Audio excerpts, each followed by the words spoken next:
Compliance, the final frontier. Tom Fox is the voyager of trekking through compliance. His mission? To explore the original series and seek out and share what it can teach you about compliance. Here's your host, Tom Fox.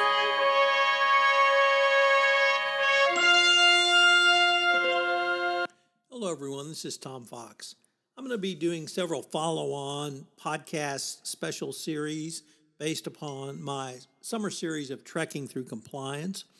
Today, we start a 5-part podcast series on some of the science around Star Trek.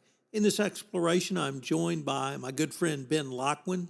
Ben is a healthcare futurist, and he's also an astrophysicist, so he's uniquely situated to talk about the science of Star Trek.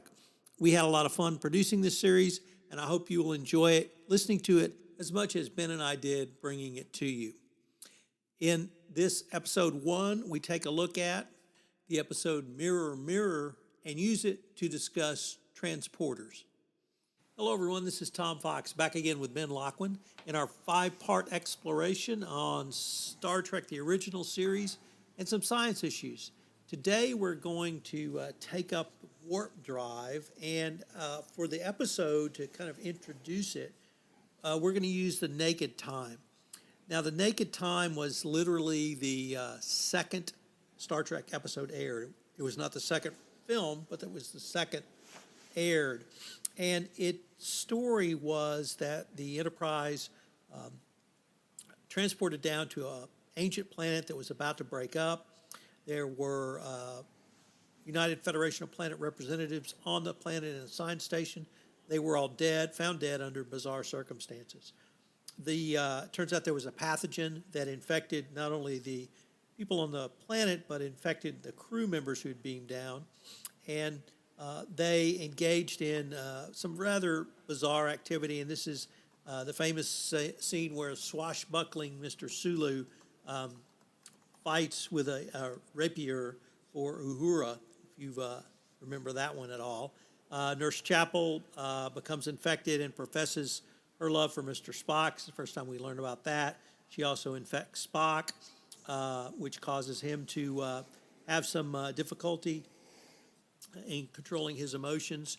And the leading to today's topic, though, was Lieutenant O'Reilly, who shut down the warp engines. And as the planet's orbit became more compressed and tighter, they had to warp out of that orbit so they wouldn't be sucked into the black hole that was going to form. And so they had to mix matter and antimatter at a temperature colder than was recommended according to the intermix formula. Then they, with that mixing, kind of an emergency mixing, they were able to restart the warp engines and warp out, of course, literally at the last minute. The speed at which they warped out caused them to be thrown into a time warp, which then caused the chronometer to run backwards. So this allowed the Enterprise to not only escape the breakup of the planet, but return 72 hours in the past before any of this episode's events took place. So, Ben, there's a lot of, I'm not sure, science, pseudoscience, make-believe science, or other is involved there, but where do you want to start? Oh, let's get into it.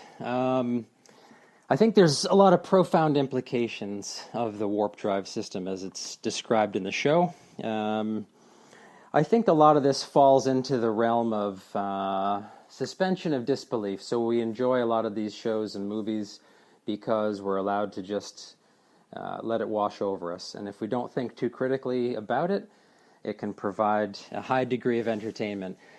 If I think more critically, though, which sometimes can make the show or the movie more enjoyable, I think about how warp drive may work in actual practice. And we bump up against a couple essentially insurmountable barriers.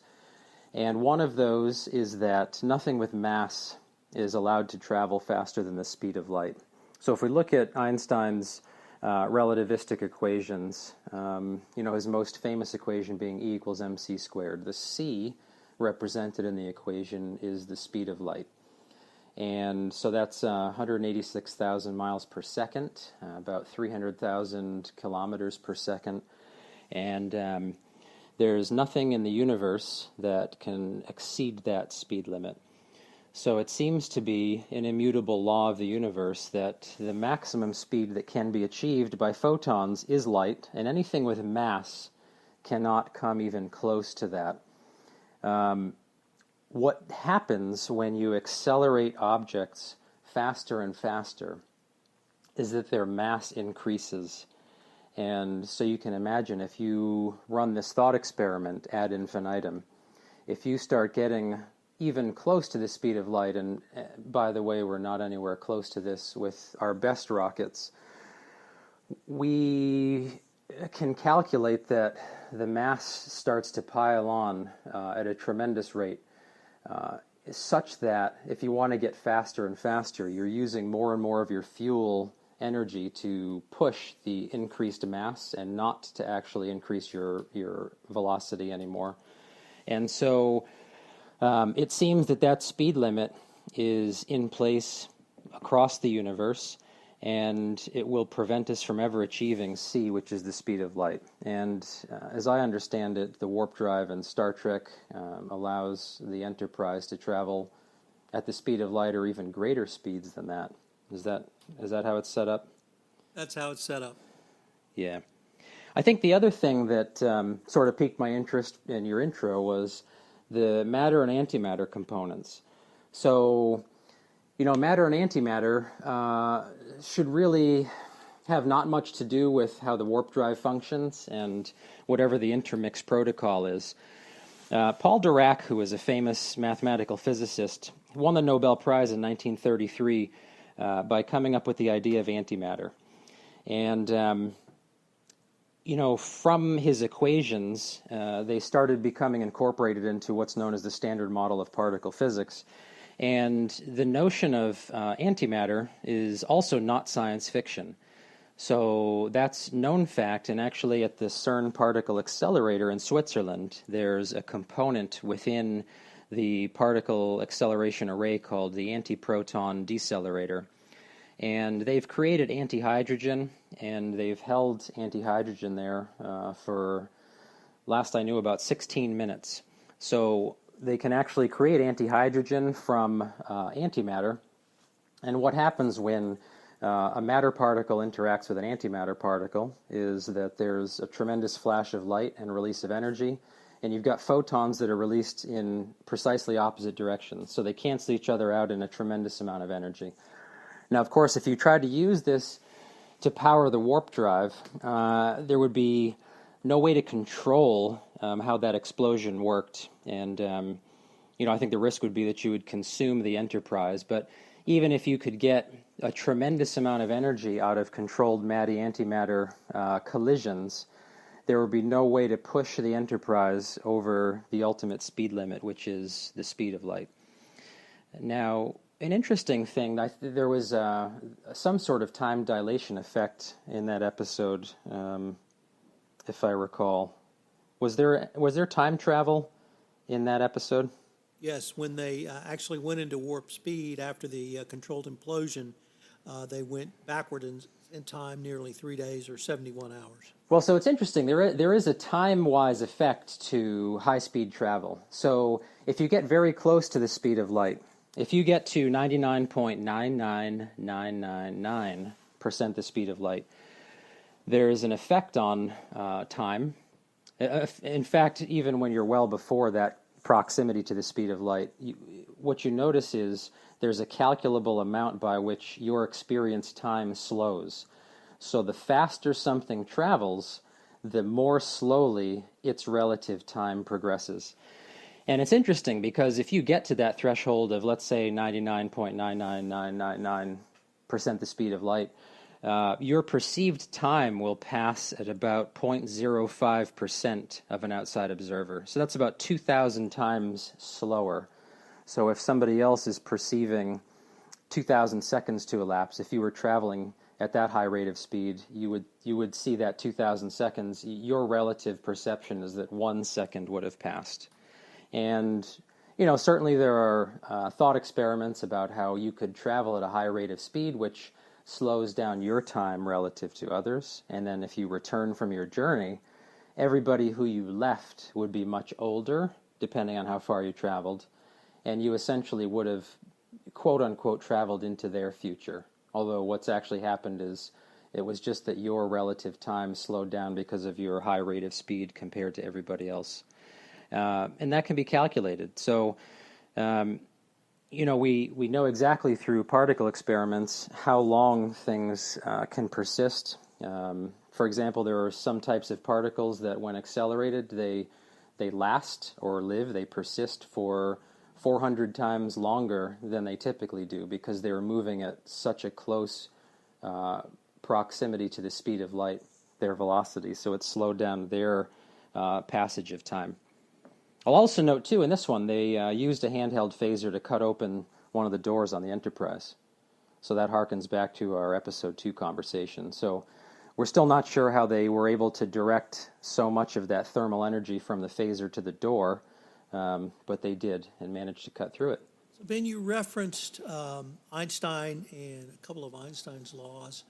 My understanding of the papers he wrote in 1905 included one on Brownian motion, one on photoelectrical effect, my personal favorite, special relativity, to the extent I understand it, and then mass energy equivalent. And then, of course, in 1921, he wrote his theory of general relativity.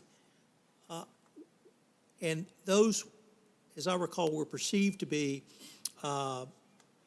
very significant advances, or at least distillations of advances in physics, quantum physics, going forward. And why would we not think that some other person, 55 or 100 years from now, might not make an equally quantitative jump to take us to an area that you and I can't really foresee or even conceive of now? That's a good question. I think the fair answer is that's always something that's a possibility. And the best way that we can approach the future is with arms open and embrace it. If we start to see evidence of an effect that we couldn't have conceived of in the past, then what we would do is direct our research efforts to strenuously try to understand that effect.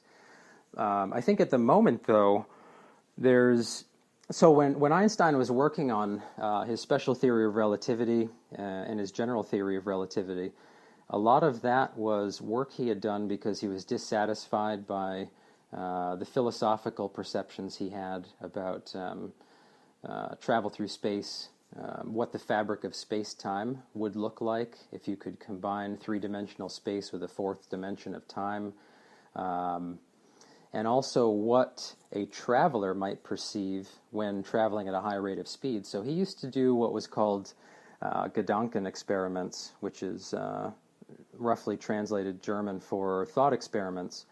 And he would imagine what things would look like to him if he was traveling at the speed of light. Would things slow down? Would other people slow down? If you traveled at the speed of light and you held a hand mirror out in front of you, would you be able to see your reflection? Because after your reflection bounced off the mirror, it has to come back towards you. Would the light from your face ever even get to the mirror if the mirror is traveling away with you at the speed of light?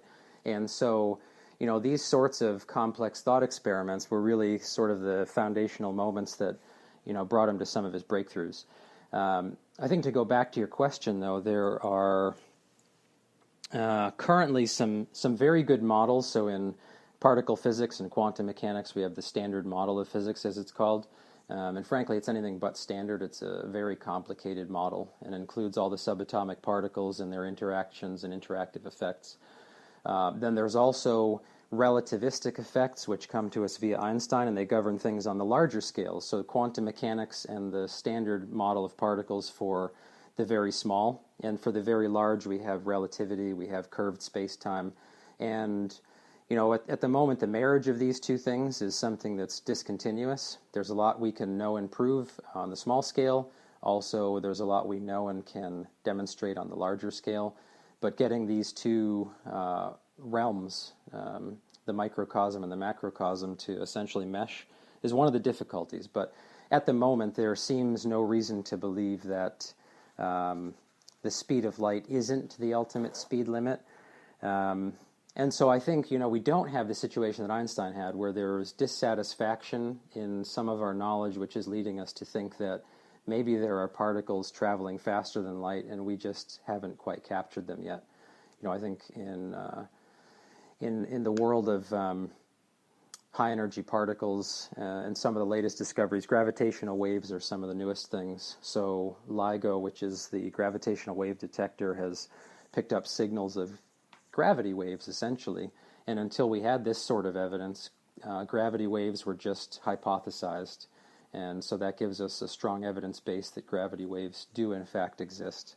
But at the moment, there's no indication that the speed of light isn't going to be the speed limit for the foreseeable future. Well, that would seem to be a great way to end with the following, Ben. The greatest bathroom graffiti I ever saw was in the University of Michigan School of Law men's bathroom, which read 186,000 miles per second. It's not just a good idea, it's the law. Absolutely true. So with that, Ben, I look forward to continuing the conversation. Thanks, Tom. If you enjoyed this episode of Trekking Through Compliance, you can help it grow by sharing it with the biggest Trek fan you know.